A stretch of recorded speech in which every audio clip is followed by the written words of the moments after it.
Halo, perkenalkan nama saya Ando Nugra Suranta dari kelas 12 IPA 5, nomor absen 27. Di sini saya akan membahas tentang sifat koligatif larutan. Pertama, kita harus tahu dulu apa itu sifat koligatif larutan. Sifat koligatif larutan adalah suatu sifat yang hanya dipengaruhi oleh jumlah partikel zat terlarut. Jadi, semakin banyak zat terlarut, maka semakin besar juga sifat koligatifnya. Sifat koligatif larutan terdiri dari dua jenis, yaitu sifat koligatif larutan elektrolit dan non-elektrolit. Untuk macam-macam sifat koligatif larutan ada 4, yaitu penurunan tekanan uap atau delta P, penurunan titik beku atau delta TF, kenaikan titik didih atau delta TB, tekanan osmotik atau PR. Di sini saya akan membahas kenaikan titik didih. Kenaikan titik didih merupakan suhu yang terbentuk ketika besar tekanan uap sebuah zat cair sama dengan besar tekanan eksternal yang dialami oleh cairan tersebut. Atau mudahnya, titik didih ini dapat disebut sebagai kondisi ketika sebuah zat pelarut atau sebuah larutan berada pada kondisi mendidih yang menyebabkan terjadinya penguapan pada seluruh bagian zat pelarut atau larutan tersebut. Untuk penerapannya dalam kehidupan sehari-hari adalah ketika memasak air. Tentu air akan mengalami proses pendidihan ketika mencapai titik didihnya. Saat kita menambahkan garam ke dalam masakan tersebut, hal itu akan membuat titik didih dari air menjadi meningkat. Akibatnya air akan mendidih dengan waktu yang lebih lama.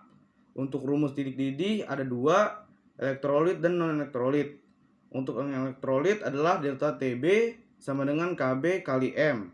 Untuk yang non-elektrolit adalah delta TB sama dengan KB kali M kali I. I sama dengan I tambah buka kurung N-1 tutup kurung A. Untuk keterangannya sendiri adalah delta TB adalah kenaikan titik didih, KB adalah tetapan titik didih, M adalah molalitas.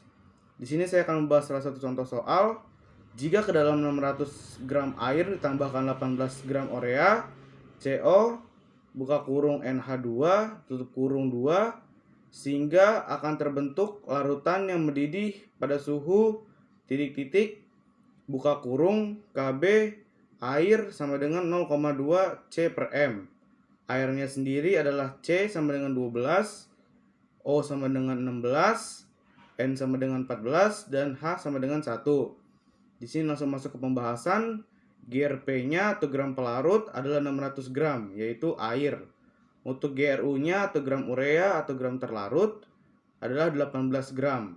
MR-nya sendiri didapat dari AR, yaitu 12 tambah 16 tambah 2 kali 4 tambah 4 kali 1 sama dengan 60. Untuk KB airnya sendiri adalah 0,2 C per M. Langsung masuk ke pembahasan. Masukkan rumus delta TB sama dengan KB kali G bagi MR kali 1000 bagi GRP. KB-nya tadi adalah 0,2, sedangkan gram terlarutnya adalah 18, MR-nya 60 dikali 1000 dibagi 600, didapatkan 0,26 Celcius. Masukkan lagi rumusnya, TB plus delta TB. Untuk titik didih air sendiri berada pada 100 derajat Celcius. Langsung masukkan 100 tambah 0,26 yang didapatkan dari hasil yang tadi. 100 tambah 0,26 sama dengan 100,26 derajat Celcius. Sekian, terima kasih.